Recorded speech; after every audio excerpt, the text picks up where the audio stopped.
주님 오심을 기다리는 이 대강절을 맞이하는 여러분들 모두에게 주님의 평화가 있기를 주의 이름으로 축복합니다. 음식 중에 콩나물밥이라는 게 있죠. 좀 비교적 간단한 음식이라고 느껴지는데, 제가 이렇게 간단하다고 얘기하면 모르는 소리 하지 말라고 핀잔 받을까봐 설교를 준비하면서도 이걸 해야 되나 말아야 되나 그런 생각도 했는데, 어쨌든 좀 간단해 보이기는 해요. 콩나물밥은 밥을 지을 때 콩나물을 넣고 이제 밥을 짓죠. 그래서 콩나물과 밥이 함께 섞여 있어요. 거기에 잘 만들어진 양념간장을 넣어서 비벼 먹는 게 이제 콩나물밥이에요. 침 넘어가시는 분도 있는 것 같은데,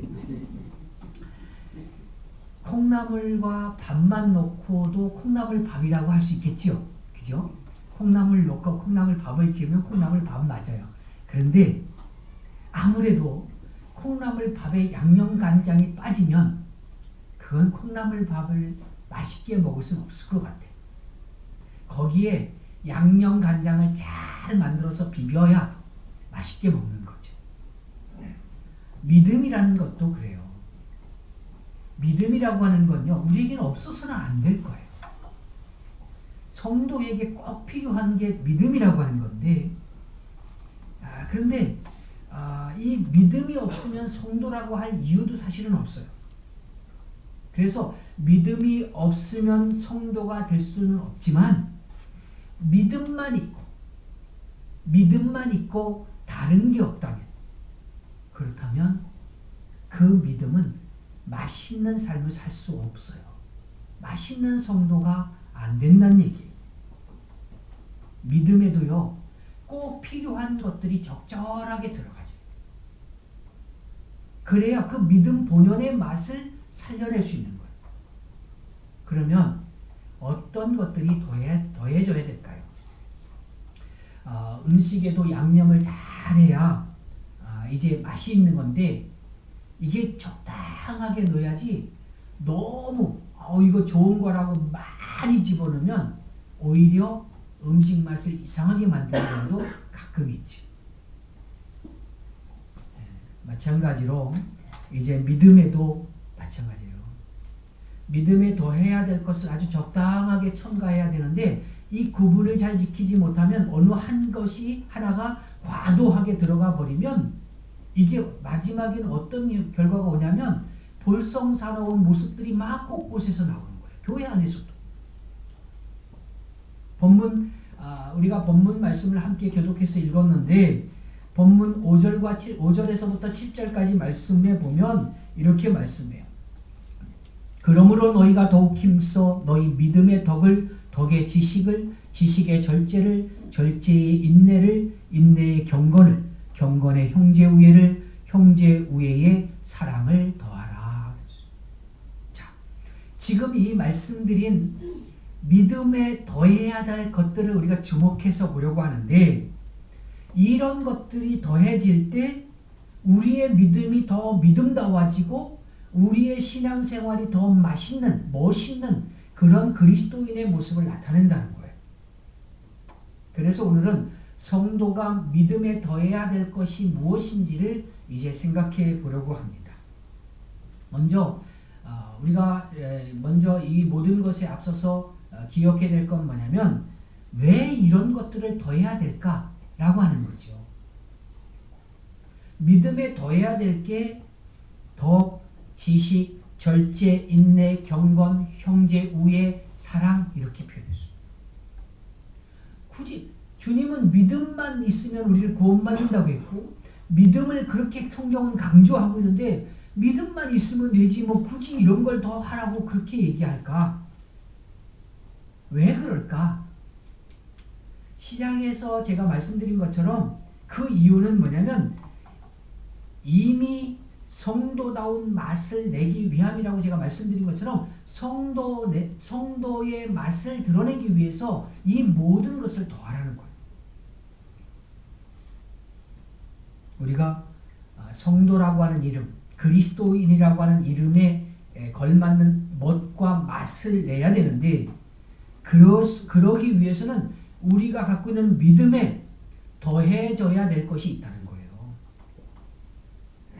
근데 지금 앞에서 말씀드린 거는요, 이야기의 접점을 갖기 위해서 드린 말씀이고, 보다 본질적인 이유가 있어요. 뭐 맛을 내기 위해서 이런 것들은 이야기를 풀어가기 위해서 드린 말씀이고요. 본질적인 이유가 있다는 거예요. 오늘 본문 말씀은요, 5절에 보니까 뭘로 시작하냐면 그러므로 라고 하는 접속사로 시작해요. 이 그러므로 라고 하는 단어는 무슨 의미가 있냐면 뭔가 앞에서 이야기했음을 드러내는 단어예요. 4절 뒷부분을 보면요, 베드로가 성도들에게 뭘 얘기하냐면 신성한 성품에 참여하는 자가 되어야 한다, 그렇게 강조해요. 그리고 나서 그러므로 라고 표현하고 이런 것들의 믿음에 더해야 될 것들을 설명하고 있어요. 그러니까 이 베드로가 지금 이제 이야기로 가는 건 뭐냐면 믿음에 더해야 될 것들, 이 모든 것들은 결국 우리가 신성한 성품에 참여하는데 꼭 필요한 것들이라는 것을 설명하는 거예요. 자, 그러면 우리가 참여해야 될 신성한 성품이 뭐냐? 그걸 알아야겠죠. 신성한 성품, 그건 뭐냐면 하나님의 성품을 말해요.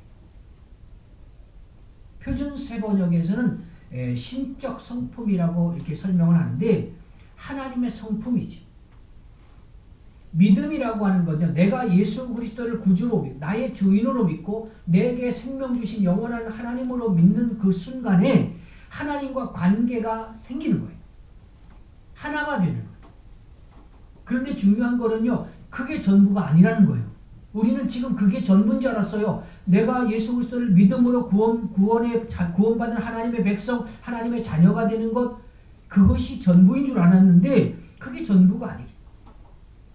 믿음으로 하나님과의 관계가 이제 시작되었다면 그 다음에 필요한 게 뭐냐면 하나님의 성품에 참여하는 자가 되어야 한다는 거예요. 근데 이게 믿는 사람에게만 준 놀라운 축복이라는 거죠. 믿지 않는 세상 사람들에게는 이걸 허락하지 않아요. 믿음으로 주 앞에 선 자녀된 자들에게 허락되어진 게 뭐냐면 신적 성품에 참여할 수 있는 그 권세를 주시는 거예요. 이게 축복이에요. 오직 믿음으로 성도된 사람들에게 허락되어진 영역이라. 우리는 창조될 때, 처음 사람이 창조될 때는요, 하나님의 형상으로 지음받았어요. 그래서 하나님의 영이 우리 안에 들어올 때 하나님의 마음을 품게 돼 있어요. 비록 이게 타락함으로 하나님의 말씀에 불순종함으로 이제 이 모든 것이 어그러졌지만 믿음을 통해서 그 관계가 회복되었다면 당연히 하나님이 본래 우리에게 허락하셨던 그 하나님의 성품을 회복해야 되는 거예요. 그 형상을 회복해 나가는 과정이 필요한 거예요. 한 번에 다 될 수는 없어요. 그래서 이것을 우리는 성화의 과정, 거룩해져가는 과정이라고 표현합니다. 우리는 다 그 과정에 있는 사람들이에요. 그래서 완전한 사람이 아무도 없어요. 여기 서 있는 저도, 여기 앉아 있는 여러분들도 다 완전하지 않아. 그래서 부족한 부분이 다 있어요. 실수하는 부분들이 다 있어요. 그런 것들을 우리가 인정하고 때로는 실수를 용납하고 참고 기다려주고 그런 시간들이 필요한 거죠. 실수했다고 불같이 화내고 칼같이 잘라내고 그렇게 할 필요 없다는 거예요. 왜냐하면 우리 모두는 실수할 수 있으니까. 내가 누군가를 향해서 정죄했던 그 말이 결국은 나중에 보면 내가 똑같은 실수를 하고 있더라는 거예요. 그래서 누구를 위해서 정죄하는 모습이 아니라 그 실수를 품어주는 시간도 때로는 필요하다는 거예요. 이제 신성한 성품, 하나님의 성품에 참여하는 그것이 우리에게 꼭 필요한데 하나님께서 그렇게 하도록 허락하셨는데 그렇게 하지 않으면 그것도 문제가 되는 거죠. 그래서 신의 성품, 하나님의 성품에 참여하기 위해서 믿음의 덕을 덕의 지식을 그리고 절제와 인내와 경건과 형제 우애와 사랑을 더해야 된다고 말씀합니다. 본문에 있는 다른 표현을 통해서 다시 한번 생각해 보면 10절에 볼까요? 10절 말씀 같이 읽겠습니다. 같이 읽습니다. 시작. 그러므로 형제들아 더욱 힘써 너희 부르심과 택하심을 굳게 하라. 너희가 이것을 행한즉 언제든지 실족하지 아니하리라. 아멘. 여기 보니까 더욱 힘써 너희 부르심과 택하심을 굳게 하라 그랬어요. 그러면서 11절에 보면 이같이 하면 우리 주 곧 구주 예수 그리스도의 영원한 나라에 들어감을 넉넉히 너희에게 주시리라. 이 모든 것을 통해서 우리의 믿음이 굳게 세워지고 영원한 나라에 들어가는데 부족함이 없게 된다는 얘기예요. 하나님께서 저와 여러분을 부르시고 택하셨는데 그러면 그 택하시고 부르신 이유가 뭐냐는 거예요. 우리가 우리 발로 여기에 온 것 같지만 누구의 초청으로 여기 온 것 같지만 결국 그 뒤에 하나님이 우리를 부르셨기 때문에 왔다는 거예요.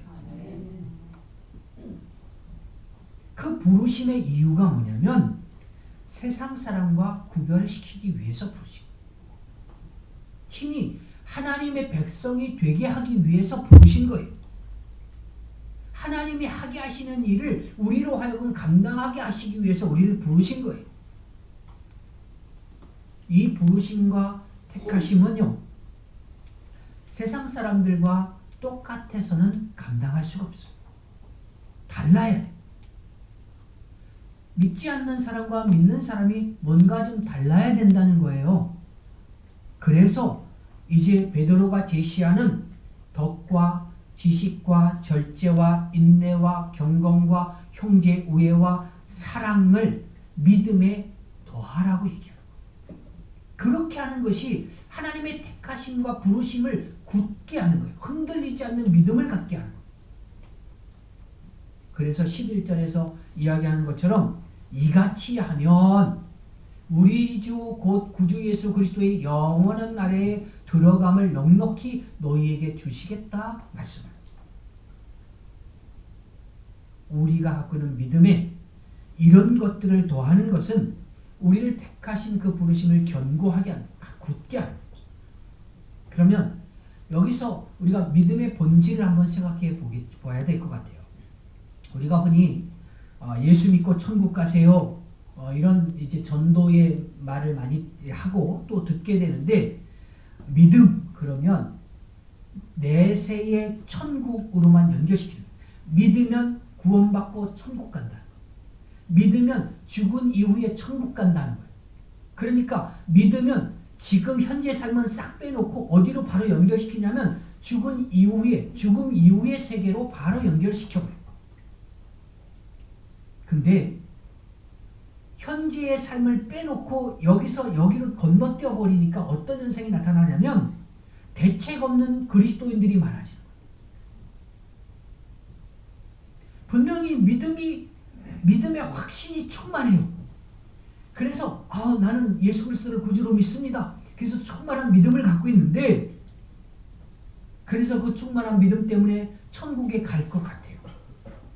그런데 이 땅에서 오늘 현재의 삶 가운데 하나님의 성품을 닮아가는 성품에 참여하는 모습은 눈꽃만큼도 나타나지 않아요. 그런 사람들을 보면서 어떤 사람은 이렇게도 비아냥거려요. 저런 사람이 가는 천국이라면 나는 안 가겠다. 믿음을 거부하고 조롱하는 사람까지 생기는 거죠. 이런 모습을 보면서 과연 이게 믿음일까? 믿음의 진정한 모습일까? 성경에서 보는 믿음이라고 하는 것은 당연히 죽어서 천국 가는 거겠지요. 그렇지만 그게 전부는 아니라는 거예요. 이 땅에서 하나님께서 택하여 부르신 모습이 충만해지는 것까지 포함되는 것, 그것이 우리가 믿는 믿음이어야 하는 거예요. 당연히 천국은 가지요. 그렇지만 이 땅에서도 하나님의 성품이 풍성하게 드러나야지. 이게 본질적인 믿음이라고 하는 거예요. 바울도 베드로도 똑같은 생각을 했어요. 그런데 자꾸 사람들이 이걸 분리해버려요. 믿음으로는 죽어서 천국 가는 것까지 이해가 돼요. 그래서 그걸 자꾸 얘기하니까 베드로가 본문에서 뭘 얘기하냐면 제발 그 믿음에 이런 것들도 좀 더해야 된다 이렇게 설명하는 거예요. 믿음에 더해져야 될 내용들 이거는요 사실 처음부터 믿음에 포함되어 있어야만 했던 것들이에요. 우리가 콩나물밥 그러면 자연스럽게 간장까지 포함된 거잖아요. 이게 간장을 빼놓고는 그걸 얘기할 수 없는 거잖아요. 그래서 믿음에 이것들이 포함되지 않은 것은 믿음이라고 말할 수 없다는 얘기예요. 믿음은 구원만 담보하는 게 아니라 믿음에는 본래부터 덕이 담겨져 있어야 되고 지식이 담겨져 있어야 되고 절제가 담겨져 있어야 되고 인내가 담겨져 있어야 되고 경건이 담겨져 있어야 되고 형제 우애와 사랑이 담겨져 있어야 되는 거예요. 이런 것들이 담겨져 있지 않으면 온전한 믿음이다 이렇게 말할 수 없다는 거예요. 우리가 믿음의 본질 이것을 통해서 제대로 서기 위해서는 믿음 그러면 마땅히 이것들도 함께 있어야 믿음이구나. 저 사람이 믿음 있는 사람이다 말할 때 이런 것들도 있어야 되는구나. 이렇게 전제하고 말씀을 들어야 돼요. 자, 두 번째. 그러면 이런 것들이 도대체 뭘까? 물론 지금 다 설명했어요. 그렇지만 여기보다 더 이제 하나 좀 세부적으로 들어가서 구체적으로 이것들이 뭔지를 좀 생각해 봐야 되는데 먼저 믿음에 덕을 더하라 그랬어요. 덕이라는 거 뭐예요? 선한 성품을 말하겠지요. 선한 성품. 믿음을 가졌으면 선한 성품을 드러내라는 거예요. 믿음을 가졌다고 얘기하면서도 주변에 덕이 되지 않는 경우가 참 많잖아요. 예수 믿는 거 다 아는데 덕스럽지 못한 삶을 살 때가 얼마나 많아요. 자신이 가진 믿음을 가지고 다른 사람들을 정죄하는 데 사용하지요. 이거는 왜 그러냐면 믿음에 덕을 더하지 않으니까 이런 현상이 벌어지는 거예요. 말씀은요. 나에게 향한 말씀으로 들어야지 자꾸 다른 사람을 보면 안 돼. 누가 잘못해서가 아니라 내가 잘못해서가 돼야 되는 거고 내가 이 부분에서 놓친 것이 무엇인지를 봐야 되는 것이고 내가 이 일을 위해서 무엇을 해야 될 것인지를 봐야 되는 것이지 이건 누가 잘못해서 왜 이렇게 생긴 것이고 그래서 이 문제는 해결할 수 없어 라고 얘기할 게 아니라는 얘기예요. 믿음에는 반드시 덕이 더해져야 돼. 선한 성품이 나타나야 돼요. 그래서 우리의 언어가 바뀌어야 돼요. 자꾸 거친 언어 자꾸 쏟아놓고 불평하고 불만하고 그리고 이제 안 된다는 얘기 부정적인 말들 자꾸 쏟아놓으면요. 그렇게 삶이 바뀌어가요. 제발 부탁하는데 말을 좋게 하세요. 선하게 하세요. 부드럽게 하세요. 안 되면 노력하세요. 거친 언어가 속에서 나올 때가 있지요. 그러면 순간적으로 스스로 놀라고 이러면 안 되는데 이렇게 할 수 있으면 돼. 그러면서 조금씩 바뀌어 나가는. 두 번째, 덕을 갖추었다면 이젠 덕에 지식을 더해라 그랬어요. 지식이 없으면 믿음이 제대로 설 수 없어요. 그래서 지식을 더하는 믿음이 되어야 되는데 여기서 지식은 뭐냐면 하나님의 뜻을 아는 것 이걸 의미하죠.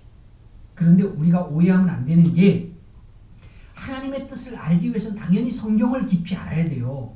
그런데 성경만 이야기하면 안 돼. 성경과 세상 지식을 이원화시킬 필요가 없어요. 왜냐하면 이 세상을 운행하시는 분도 하나님이시거든요. 그래서 이 세상에 있는 자연의 법칙들도 그 법칙들 안에는 하나님의 뜻이 함께 이제 스며져 있어요. 성경을 먼저 읽어야 되고 관심을 가져야 돼요. 그러면서 세상적인 이치를 아는 것에도 소홀히 하면 안 돼요. 적어도 상식이다 그런 정도는 갖춰야죠. 하나님의 말씀을 이야기하면서 상식을 무시하는 건 이건 바른 지식이 아니에요.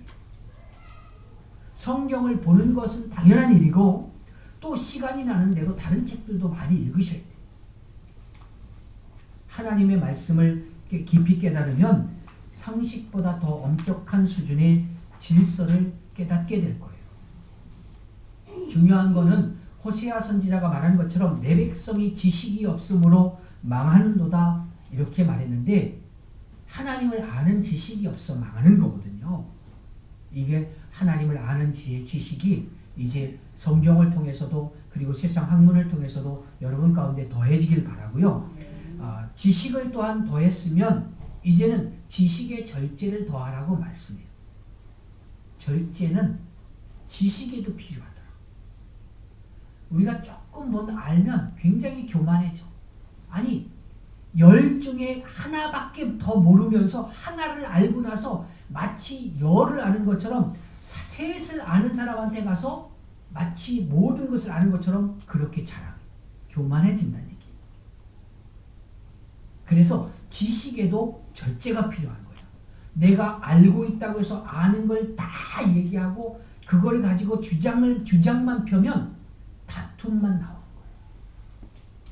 상대방은 그 내 주장을 내가 아는 것을 이해하지 못하는데 내 수준에서 주장만 하면 그건 무시하는 거고 그리고 하나가 될 수 없는 거예요.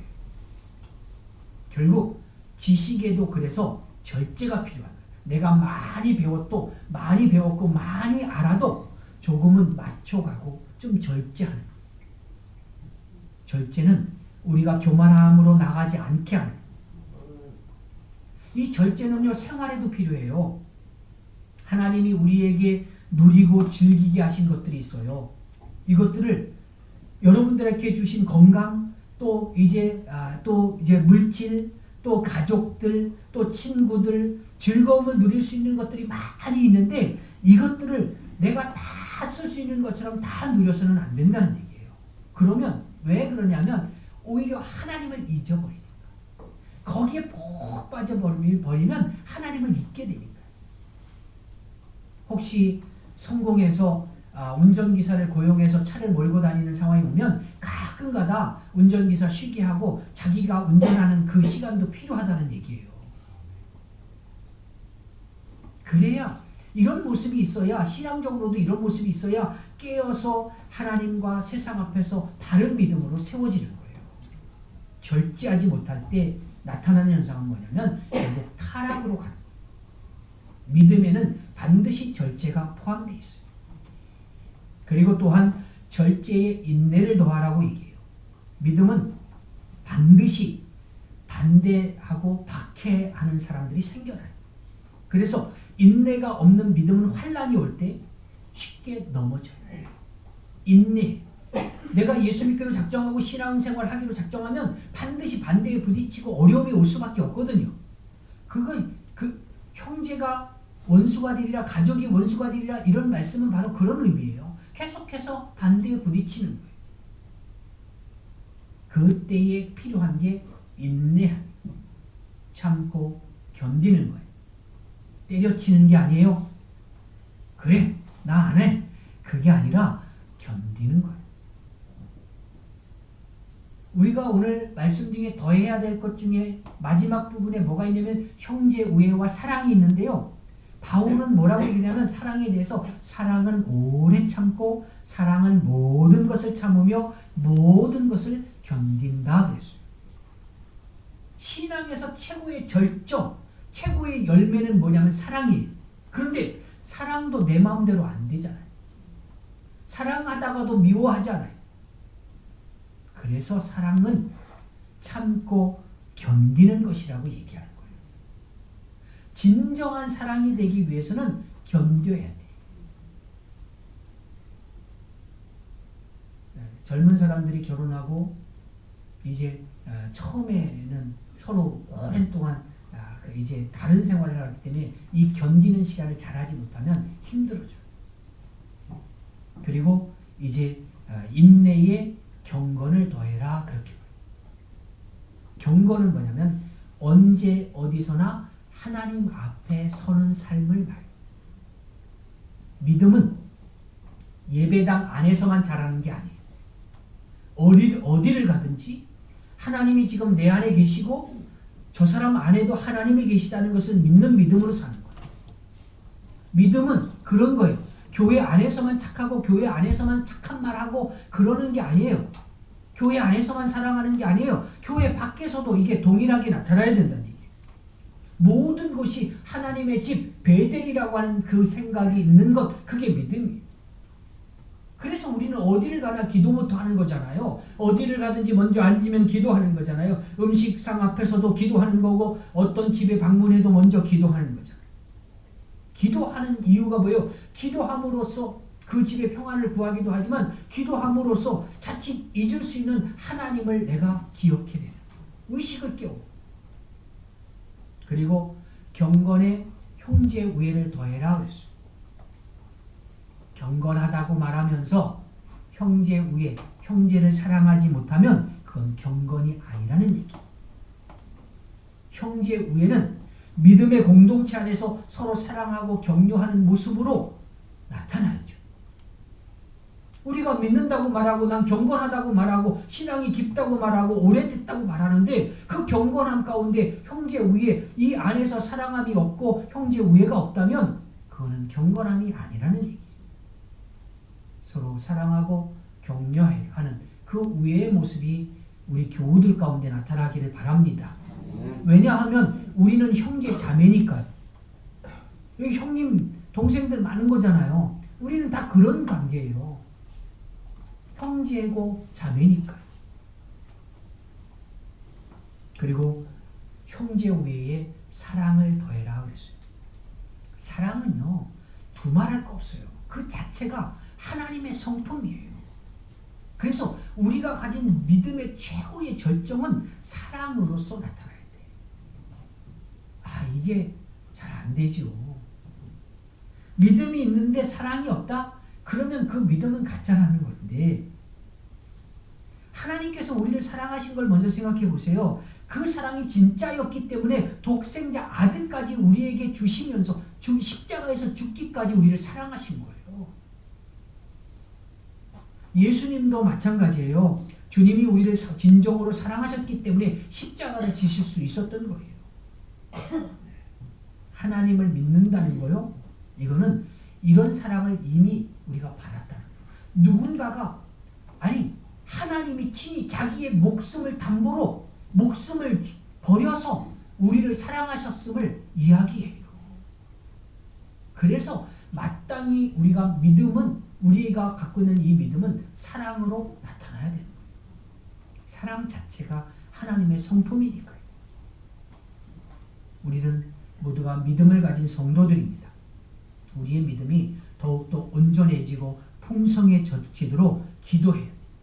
선한 성품의 덕을 더하고 지식을 더하고 절제와 인내를 더하고 그리고 하나님 앞에 늘 서 있는 그런 경건을 더하고 성도들 간에 서로 사랑하시는 형제 우애와 사랑을 더하는 그런 믿음이 되기를 바랍니다.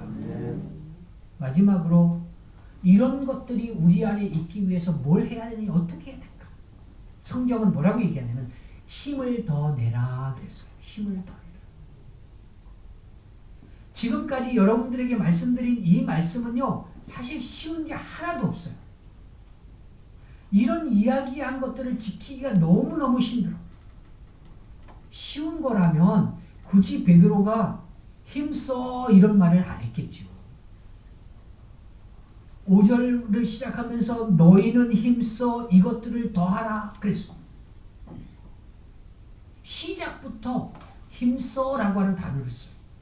그리고 10절을 보면 그러므로 형제들아 더욱 힘써 그랬어. 너희 부르심과 택하심을 굳게 하라. 믿음에 더해야 될 것을 이야기하면서 시작과 마지막에 힘써라고 하는 말을 하고 있어요. 그만큼 마음에 담지 않으면 잊고 힘쓰라는 것을 이야기하는 거예요. 5절부터 7절까지 표현해서 더하라고 하는 표현도 재밌는 표현이거든요. 뭘 더하라 그랬는데 이 더하라고 하는 헬라어의 원어적인 의미는 뭐냐면 무대 뒤에서 무대를 공연하는 공연자는 아니에요. 연극 배우는 아니에요. 그런데 무대 뒤에서 그 공연이 잘 이루어질 수 있도록 돈을 지불하는 상태를 말하는 거예요. 그런 사람을 가르치는 거예요. 무대에서 멋진 공연이 이루어지기 위해서는요, 그 비용을 지불해야 돼. 넉넉한 비용이 지불될수록 그 무대가 더 풍성해지고 멋져요. 그 비용이 뭐예요? 덕을 지불해요. 지식을 더 지불해요. 절제를 지불하고 인내를 지불하고 경건을 지불하고 형제 우애와 사랑을 지불해요. 무대 뒤에서 경비를 돈을 대는 사람이 충분하고 아낌없이 지불함에 따라서 공연이 멋져지는 것처럼 이런 것들이 힘써서 충분히 우리의 믿음에 공급되어질 때 우리의 믿음이 믿음다워지고 아름다워지고 이제 멋스러워지고 맛있어지는 거예요. 이제 여러분 스스로에게 한번 질문을 던져보세요. 나는 내 믿음을 위해서 이런 것들을 힘써서 지불하고 있는가? 지금 우리의 믿음은요, 믿음은 보이지 않는 것이죠. 그런데 누가 보고 있냐면 세상 사람들이 보고 있어요. 다른 사람이 보고 있어요. 하나님께서 보고 있어요. 마치 무대 위에서 공연하는 것처럼 우리의 믿음은 볼 수 없는 것이라고 생각했는데 사람들이 보고 있고 하나님이 보고 있다는 얘기예요. 공연하는 그런 무대에 있는 연극 배우들처럼. 그런데 우리가 문제는 뭐냐면 마땅히 지불해야 될 것을 지불하는데 인색해요. 힘써서 더할 때 우리의 믿음은 믿음다워질 수 있습니다. 믿음의 맛이 나요. 믿음의 덕을 더하시기 바랍니다. 덕의 지식을 더하시고 지식의 절제를 더하고 절제의 인내를 더하고 인내의 경건을 더하고 경건의 형제 우애와 사랑을 더하시길 바랍니다. 이렇게까지 우리가 마지막에 사랑에까지 이르게 되면 온전한 믿음이 되는 거예요. 저도 여러분도 온전한 믿음에 이르도록 우리가 힘써서 이 일들을 믿음에 더하시는 이 한 해가 되고 또 2020년이 되고 우리 모두가 되기를 주의 이름으로 축원합니다. 아멘.